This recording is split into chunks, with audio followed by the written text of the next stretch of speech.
Hello students, I am Dr. Namita, Assistant Professor in Commerce at Kanya Mahavidyalaya, Kharkhoda. Today you will learn non-performing assets of banking companies under the paper Corporate Accounting. Now comes meaning of non-performing assets. Bank के लिए non-performing assets का अर्थ समझने से पहले हम ये देखेंगे कि हम asset किसको कहते हैं. An asset is something of value that is owned and can be used to produce something. इसका अर्थ ये है कि asset कोई भी एसेट हम उसको कहते हैं जिसकी कुछ ना कुछ वैल्यू होती है, जिसको हम ओन करते हैं और जिसे आगे कुछ भी प्रोड्यूस करने के लिए यूज करा जाता है. बैंक क्योंकि मनी में डील करता है अन्य एसेट्स के साथ साथ में, इसके लिए वो मनी जो इसके पास रिजर्व के रूप में है, ये रिजर्व बैंक ऑफ इंडिया के पास रखता है और उसके साथ में जो कस्टमर्स को लोन देता है वो भी इसके एसेट के रूप में काम करता है. रिजर्व बैंक ऑफ इंडिया की गाइडलाइंस के मुताबिक an asset becomes non performing when it ceases to generate income for bank. कि कोई भी एसेट बैंक के लिए नॉन परफॉर्मिंग बन जाता है जब ये उसके लिए इनकम अर्न करना बंद कर देता है, कोई भी इनकम अर्न नहीं कर रहा है. बैंक के जो टर्म लोन्स हैं, जो ये लोन के रूप में पैसा देता है, कैश क्रेडिट और बैंक ओवरड्राफ्ट. कैश क्रेडिट और bank overdraft are both are short-term loans, short-term form of financing. और कैश क्रेडिट के अंदर जितना अमाउंट एक व्यक्ति के अकाउंट के अंदर होता है उससे ज्यादा अगर बैंक से वो ओवरड्राफ्ट करवा लेता है तो उसको हम कैश क्रेडिट कहते हैं. Bank overdraft is also the same thing, लेकिन इन दोनों के बीच में डिफरेंस ये होता है कि कैश क्रेडिट के लिए तो कस्टमर को कुछ ना कुछ कोई भी एसेट बैंक के पास में प्लेज के रूप में रखना पड़ता है, यानी कोई संपत्ति गिरवी रखनी पड़ती है इस फैसिलिटी को हासिल करने के लिए. लेकिन जो बैंक ओवरड्राफ्ट है, बैंक के द्वारा ये फैसिलिटी अपने रेगुलर कस्टमर्स को ही दी जाती है और इन दोनों के केस में कस्टमर जितना भी पैसा बैंक से ओवरड्रा करवाता है, यानी जितना उसके अकाउंट में पैसा है उससे ज्यादा अगर वो बैंक से लेता है शॉर्ट टर्म फाइनेंसिंग के रूप में, तो उसके ऊपर उसको इंटरेस्ट देना पड़ता है. तो ये बैंक के लिए इनकम के रूप में काम करता है. उसके साथ साथ में बिल परचेज करता है बैंक, उनको डिस्काउंट करता है, ये बैंक के लिए इनकम होती है. तो ये सारे के सारे एसेट्स हैं जिनको कि वो अपनी एसेट साइड में दिखाता है और इनको हम परफॉर्मिंग और नॉन परफॉर्मिंग एसेट्स में क्लासीफाई करते हैं, ये देखते हुए कि इनका जो प्रिंसिपल अमाउंट है और इंटरेस्ट है वो 90 डेज से ज्यादा हो चुका है या 90 डेज से कम है. As per definition of non-performing asset, it is a loan or advance. ये एक लोन है या एडवांस है जिसके लिए प्रिंसिपल और इंटरेस्ट अमाउंट की पेमेंट हुए 90 दिन से ज्यादा हो चुके हैं. इस पर ओवरड्यू जो इसका इंटरेस्ट है उसकी पेमेंट नहीं करी गई है, तो हम इसको नॉन परफॉर्मिंग एसेट डिफाइन करते हैं. Yes, asset classification for bank. Bank के लिए asset classification is divided into two types: performing assets and non-performing assets. Performing assets are also called standard assets, means which are not non-performing assets. And for non-performing assets इसको हम तीन types में classify करते हैं: substandard assets, doubtful assets and loss assets. इसको हम आगे देखेंगे. एक बैंक के लिए परफॉर्मिंग एसेट्स वो लोन अकाउंट होता है जो कि उसको उसके प्रिंसिपल अमाउंट के लिए भी और इंटरेस्ट के लिए भी किसी भी तरह की कोई प्रॉब्लम्स नहीं खड़ी कर रही हैं, यानी उसके कस्टमर्स अगर जो उन्होंने लोन ले रखा है उसके मूलधन को भी और उसके ब्याज को भी अगर समय पर पेमेंट कर रहे हैं तो उस एसेट को बैंक परफॉर्मिंग एसेट्स मानता है और उसके साथ में एक नॉर्मल रिस्क ही जुड़ा हुआ होता है, उसे हम परफॉर्मिंग एसेट कहते हैं. For a bank non performing asset हम उसको कहते हैं अगर बैंक ने किसी भी लोन अकाउंट को, अपने किसी बोरोवर के अकाउंट को अगर वो क्लासीफाई करता है as substandard asset, doubtful asset और loss asset as per the guidelines issued by RBI, तो हम उसको नॉन परफॉर्मिंग एसेट मानते हैं. उसकी जो एरियर है उसके समय के हिसाब से हम उसको सबस्टैंडर्ड, डाउटफुल या लॉस एसेट की कैटेगरी में क्लासिफाई करते हैं. Now comes the categories of non-performing assets for the bank. First is standard assets. Standard assets हम बैंक के उन assets को कहते हैं जिनके ऊपर, जिन लोन अकाउंट्स के ऊपर इंटरेस्ट या फिर जो प्रिंसिपल अमाउंट है उसका ओवर ड्यू पीरियड 90 डेज से कम है at the end of financial year, यानी बैंक के द्वारा दिए गए किसी भी लोन का जो मूलधन है या जो उसका ब्याज है उसको वो नहीं चुकाया जा रहा है, लेकिन उसका ओवर ड्यू पीरियड अभी भी 90 दिन से कम है, तो हम उसको स्टैंडर्ड एसेट्स कहते हैं, यानी कि अभी 90 दिन से ज्यादा नहीं हुए हैं इस एरिया को।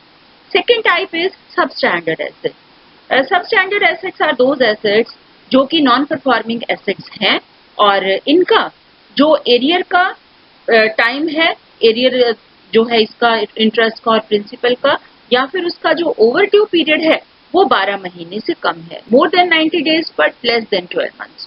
फॉर डाउटफुल एसेट्स जो कि जिसका ओवर ड्यू पीरियड सब स्टैंडर्ड पीरियड से ज्यादा है, यानी कि 12 महीने से ज्यादा हो चुके हैं जिसके एरियर को और ओवर ड्यू पीरियड को, वो डाउटफुल एसेट्स है।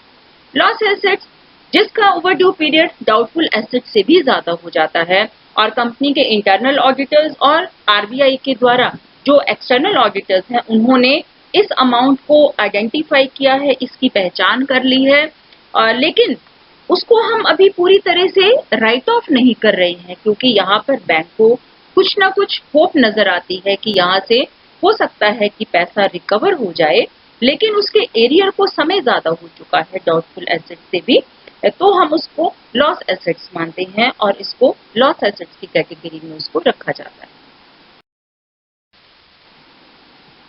Now we will see the reasons for non-performing assets.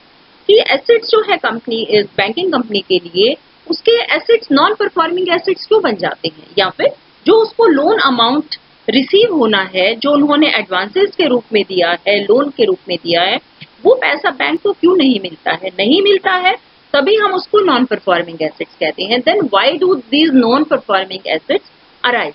In reasons को हमने दो टाइप में बांटा है, एक है बोरोअर साइड के पॉइंट ऑफ व्यू से and second one is from banker side. Borrower side की अगर हम बात करते हैं तो बोरोअर्स ने जो अमाउंट ले रखा है लोन के रूप में, अगर उन्होंने उसके लिए सही प्रकार से प्लानिंग नहीं करी है, उस पैसे को उन्होंने ऐसी जगह पर लगा दिया है जहां से उनको नहीं प्राप्ति हो रही है, वो पैसा अर्न करके नहीं दे रहा है, उन्होंने ठीक से उसके बारे में प्लान नहीं कर रखा है, तो फिर वो क्या होगा, वो पैसा मिसयूज हो जाएगा और वो उसको जब उसका ड्यू डेट आएगी पे करने की, वो उस पैसे की पेमेंट नहीं कर पाएंगे। डाइवर्जन, यही बात डाइवर्जन ऑफ फंड्स के केस में है कि पैसा लिया तो एक काम के लिए है और दे दिया है दूसरे काम के लिए। जैसे हम ये कहें कि मान लो कि किसी फार्मर ने बैंक से लोन लिया है, लोन वो लिया है उसने अपनी खेती में यूज करने के लिए, उसने मान लो कुछ परचेज करना है, कोई ट्रैक्टर परचेज करना है, लेकिन अगर वो उसको अपनी डॉटर की शादी में लगा देता है पैसा, वहां पर उस पैसे को यूज कर लेता है, तो इसका मतलब ये है कि वो अब क्या करेगा, अर्निंग का तो उसने सोर्स नहीं बनाया और उस पैसे को उसने और कहीं पर डाइवर्ट कर दिया है। तो और जब उसका ड्यू डेट आएगी पैसा देने की, बैंक को पे करने का, तो वो नहीं दे पाएगा।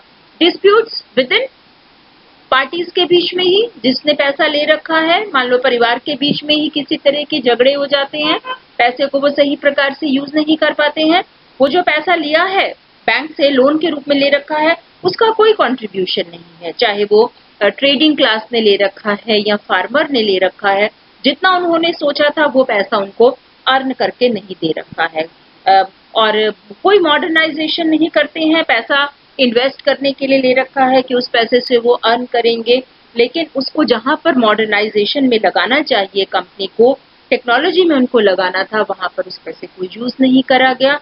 इम्प्रॉपर मॉनिटरिंग है, उन फंड्स को सही प्रकार से चेक नहीं करा है कि जहां पर पैसे को सही तरह से लगना चाहिए था वहां नहीं लगाया है। दूसरी कंपनीज के साथ में रिलेशंस अच्छे नहीं हैं, ऑर्डर नहीं मिलते हैं कंपनी को समय पर, सप्लाई नहीं कर पाते हैं, सप्लाई नहीं होगी तो सेल नहीं होगी, प्रॉफिट नहीं होगा तो कहाँ से वो पैसे को बैंक को वापस करेंगे। नेचुरल कैलेमिटीज हो सकती हैं, किसी भी तरह की कोई आपदा आ सकती है, बाढ़ आ गई है, सूखा पड़ गया है, तो ये सारे जो हैं जो कि जिनके ऊपर हमारा वो फैक्टर्स जिनके ऊपर हमारा कंट्रोल नहीं होता है, उस वजह से भी जो बोरोअर है वो लॉस में चला जाता है और वो जो बैंक का उसको ड्यू डेट पर पेमेंट करनी है और वो नहीं कर पाता है। ये तो these were the reasons from borrower side. And now we come on banker side. Bank के द्वारा लोन दिया जाता है और वो उसको जब उनको प्रोफाइल चेक करना होता है कस्टमर का लोन पे करने से पहले, वो उसके बारे में सही से इंक्वायरी नहीं करते हैं, जांच पड़ताल नहीं करते हैं और वो जो है लेने वाला जो बोरोअर है और वो इस टाइप का है कि वो नहीं दे उसको लोन देना ही नहीं चाहिए था, तो इस वजह से बैंक का पैसा वापस नहीं आ पाता है। डिफेक्टिव सैंक्शन है, no post sanction, supervision etcetera. और उसके बाद में जब उन्होंने लोन सैंक्शन कर दिया है, वो अपने लोन के लिए समय समय पर प्रॉपर्ली सुपरवाइज नहीं करते हैं, देखते नहीं हैं, चेक नहीं करते हैं कि हमारा पैसा कहाँ पर यूज हो रहा है। डिले इन रिलीजेस, जो बैंक के द्वारा लोन के रूप में अमाउंट दिया गया है, अगर वो समय पर उसको नहीं दिया है कस्टमर को जब जरूरत थी, जिस टाइम पर उसको पैसा चाहिए था, उसकी पीक पर डिमांड थी, जब उसको यूज करना था उस पैसे को, उस समय बैंक ने उसको नहीं पेमेंट करा है। अब वो उसके लिए भी वो समय निकल गया है, जो ऑपरचून टाइम था उसको सही समय पर लोन प्राप्त होना चाहिए था, तब तो उसको मिला नहीं और बाद में उसको तब मिला है जब उसके लिए वो अपॉर्चुनिटी निकल गई है, तो वो उस पैसे को सही प्रकार से यूज ही नहीं कर पाया। तो जब उसको पैसे की रीपेमेंट का समय आएगा बैंक को, तो वो नहीं दे पाएगा क्योंकि उसने अच्छा प्रॉफिट अर्न नहीं किया। डायरेक्टेड लैंडिंग स्लो डिसीजन है, बैंक की तरफ से उन्होंने सही डिसीजन नहीं लिया है। जब उन्होंने उस पर्सन को कस्टमर्स को लोन सैंक्शन करना था, स्लो डिसीजन मेकिंग प्रोसेस, ये सारे इकट्ठा है कि जो डिसीजन मेकिंग प्रोसेस है वो उनकी तरफ से स्लो रहा, समय पर उन्होंने डिसीजन नहीं लिया इस पैसे को देने का। और ये सारे के सारे रीजंस हैं फ्रॉम बोथ साइड्स, बोरोअर भी और बैंकर के साइड से भी, और इस वजह से ये जो बैंक का लोन के रूप में दिया गया अमाउंट है, that goes bad and becomes non performing asset for a bank. Now we will see the basis of provision for different type of assets. First type is standard assets. Standard assets वो होते हैं जिनका arrear का और उसका जो interest का या फिर principal amount for over due period है, that is less than 90 days. तो इस टाइप के एसेट्स के लिए कंपनी को उस लोन अमाउंट का 0.25% प्रोविजन के रूप में बनाना पड़ता है।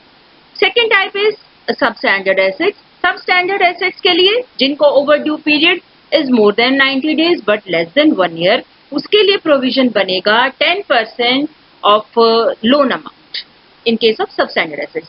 And when we talk about doubtful assets, इसको 3 टाइप्स में बांटा गया है। फर्स्ट है ये वो वाले डाउटफुल एसेट्स हैं जिनका एरियर का टाइम पीरियड, यानी कि जिनका अमाउंट मिले हुए या फिर जो इसका इंटरेस्ट बनता था ड्यू, उन कस्टमर्स ने 1 साल हो गया है और इस अमाउंट की पेमेंट नहीं करी है, उसके लिए कंपनी को कितना प्रोविजन बनाना पड़ेगा as per the guidelines issued by RBI. ये इस लोन अमाउंट का या फिर जो इसका अनसिक्योर्ड पोर्शन है एडवांसेस का। अब जो लोन है या एडवांसेस हैं वो सिक्योर्ड भी हो सकते हैं, अनसिक्योर्ड भी हो सकते हैं। अगर वो एडवांसेस अनसिक्योर्ड टाइप के हैं तो 100% प्रोविजन बनेगा और अगर वो सिक्योर्ड हैं तो इसका 20% ही बनाना पड़ेगा। Second type is up to 3 year. अगर एरियर का या ओवरड्यू का time period is more than 1 year but less than 3 year, in that case provision will be 100% of unsecured advances, and in case of secured advances it will be 30%. And third type is for doubtful assets, if its arrear period or overdue time is more than 3 years. More than 3 years means इस case में unsecured advances का 100% provision बनेगा और secured का भी 100% ही होगा। And last is loss assets. Loss assets वो हैं जिसका ओवरड्यू पीरियड 3 साल से ज्यादा है और इसके लिए कंपनी को प्रोविजन बनाना पड़ेगा 100% of unsecured advances and 100% of secured advances. और ये सारे के सारे जो प्रोविजंस हैं ये कंपनी अपनी बैलेंस शीट की लायबिलिटी साइड में शो करती है, provision for loans and advances head किया।